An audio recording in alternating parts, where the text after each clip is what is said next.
ये कहानी है लक्ष्मी की, जो सेठ बलदेव सहानी के घर की लक्ष्मी थी।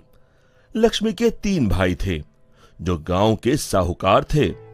तीनों के तीनों हट्टे कट्टे और तंदुरुस्त थे, और लक्ष्मी अपने तीनों भाइयों की जान थी। जब लक्ष्मी 18 वर्ष की हुई तो सेठ जी ने लक्ष्मी के विवाह के लिए घर में पंडित जी को बुलाया। यजमान, बेटिया की कुंडली जिस युवक से मिल रही है वो एक बहुत ही साधारण परिवार का है। अरे उससे क्या फर्क पड़ता है, हम तो अपनी बेटी को अपने घर ही रखने वाले हैं, हमें तो घर जमाई चाहिए। लेकिन यजमान, मुझे नहीं लगता कि ऐसा कुछ संभव है, ये युवक घर जमाई नहीं बनेगा। तभी सेठ जी की बेटी सेठ जी के पास आई और उनके कानों में कुछ फुसफुसाई। उसकी बातें सुनकर सेठ जी के चेहरे पर मुस्कान आ गई। ठीक है पंडित जी, आप शादी की बात आगे बढ़ाइए। और फिर कुछ महीनों में लक्ष्मी की शादी एक बहुत ही साधारण युवक विमल से हुई। शुरू में दोनों की अच्छी बन रही थी और विमल की मां सरिता भी बहुत खुश थी। एक दिन सोते वक्त लक्ष्मी ने विमल से बात की। ना इस घर में ढंग का सोफा है, ना गद्देदार पलंग और ना ही टीवी। ए जी, आप मेरे साथ मेरे पापा के घर चलिए ना, वहाँ सब कुछ है। नहीं लक्ष्मी, अब यही तुम्हारा घर है, तुम्हें इसी घर में रहने की आदत डालनी होगी। उस दिन के बाद लक्ष्मी हर छोटी छोटी बातों पे विमल से झगड़ा किया करती। उनके बीच बात इतनी बिगड़ गई कि अब लक्ष्मी कभी बेलन तो कभी बर्तन फेंक फेंक कर विमल को मारती। विमल बेटा, ये क्या है, तुम दोनों ऐसे लड़ क्यों रहे हो? माँ, ये रट लगाए बैठी है कि मैं भी इसके साथ इसके बाप के घर में जाकर रहूं, घर जमाई बनकर। भला मैं ये कैसे कर सकता हूँ, और इसीलिए हमारी रोज अनबन होती है। एक काम कर, तू उसे अच्छे से समझा कि अब यही उसका घर है। अगले दिन फिर से लक्ष्मी विमल को अपने घर चलने के लिए जोर डालने लगी। आप मेरे साथ मेरे घर चलिए, आपको यहाँ गरीबों की तरह जीने की कोई जरूरत नहीं है, मेरे पापा के पास सब कुछ है। मैंने तुम्हें कितनी बार बोला है, मैं घर जमाई नहीं बनना चाहता हूँ। अगर आप खुद से मेरे साथ नहीं चलोगे तो मैं मेरे भाइयों से बोलकर आपको जबरदस्ती यहाँ से उठवा लूंगी। बहू की ये बात सुनकर सरिता को अपने बेटे की चिंता सताने लगी। इसके तीनों भाई तो इतने शक्तिशाली है, मेरे बेटे का क्या हाल होगा। ये मैंने क्या कर दिया, इससे अच्छा तो किसी गरीब की बेटी ब्याह लाती, कम से कम कोई आफत तो नहीं आती। अब सिर्फ बाबा जी ही मेरी मदद कर सकते हैं। सरिता बहुत दूर एक बाबा जी के पास गई और उन्हें अपनी पूरी दुख भरी दास्तान बताई। अब आप ही बताइए बाबा जी, मैं अपने बेटे को बचाने के लिए क्या कर सकती हूँ? ये ताकतवर इंसान ऐसे ही होते हैं, हमेशा निर्बलों को दबाना चाहते हैं। अब सिर्फ गुफा में रहने वाली डायन ही तुम्हारी मदद कर सकती है, सिर्फ वही तुम्हें ताकतवर बना सकती है, जिससे तुम अपने बेटे को बचा सकती हो। बाबा जी, मुझे ये डायन कहाँ मिलेगी? वो उत्तरी दिशा में मिलेगी, लेकिन उससे मिलने से तुम्हारे प्राण भी संकट में आ सकते हैं। अपनी बेटी की जान बचाने के लिए मैं कुछ भी कर सकती हूँ। सरिता उत्तरी दिशा में निकल पड़ी और गुफा तक पहुंचते पहुंचते उसे रात हो गई। कोई है यहाँ?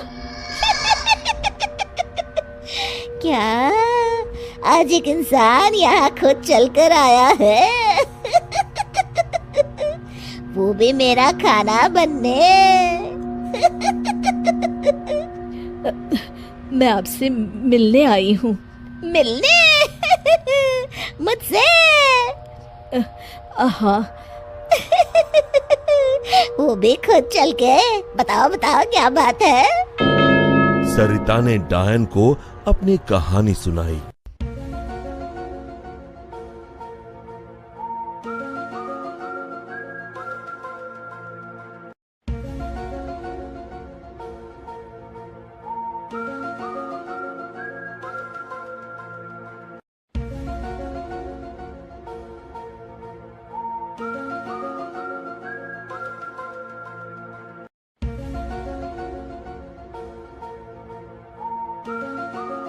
उपाय तो है लेकिन बहुत कठिन है। मैं अपने बेटे को बचाने के लिए कुछ भी कर लूंगी। तुम्हें मेरा श्राप अपने ऊपर लेना होगा, जिससे मेरी सारी शक्तियाँ तुम में आ जाएंगी। तब मैं आजाद हो जाऊंगी और तुम डायन बनके यहीं गुफा में रहोगी और ना ही सूरज की रोशनी में निकल सकोगी बाहर, क्योंकि डायन की शक्तियाँ सिर्फ रात को ही काम करती हैं। क्या तुम्हें ये मंजूर है? विमल को बचाने के लिए अगर मुझे डायन भी बनना पड़े तो मंजूर है। डायन ने कुछ जादू किया और डायन की सारी शक्तियां सरिता में चली गईं और अब डायन आजाद होकर एक औरत बन गई और सरिता डायन बन गई। यहां पूरा दिन हो गया था। विमल ने गांव में जाकर मां को ढूंढा, लेकिन मां कहीं नहीं मिली। रात को वो घर पहुंचा तभी लक्ष्मी उस पर बरस गई। ये सब सरिता अपनी शक्तियों से देख रही थी और उसी समय सरिता डायन के रूप में वहां पहुंची। सरिता को डायन के रूप में देखकर उसके पैरों से मानो जमीन खिसक गई। सरिता जोर जोर से हंसने लगी।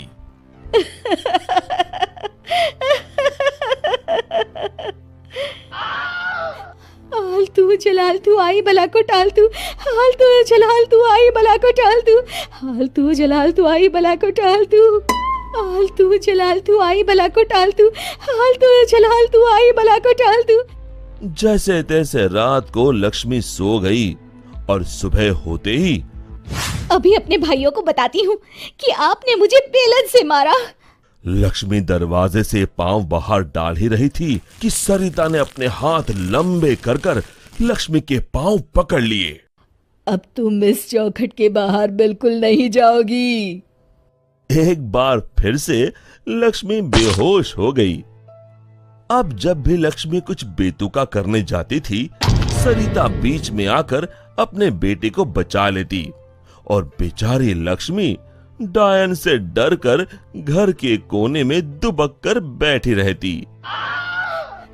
आलतू जलाल तू आई बला को टाल तू, आलतू जलाल तू आई बला को टाल तू, आलतू जलाल तू आई बला को टाल तू। विमल दिन रात अपनी माँ को याद करके रोता। तू कहाँ है माँ? कहाँ चली गई मुझे छोड़ के?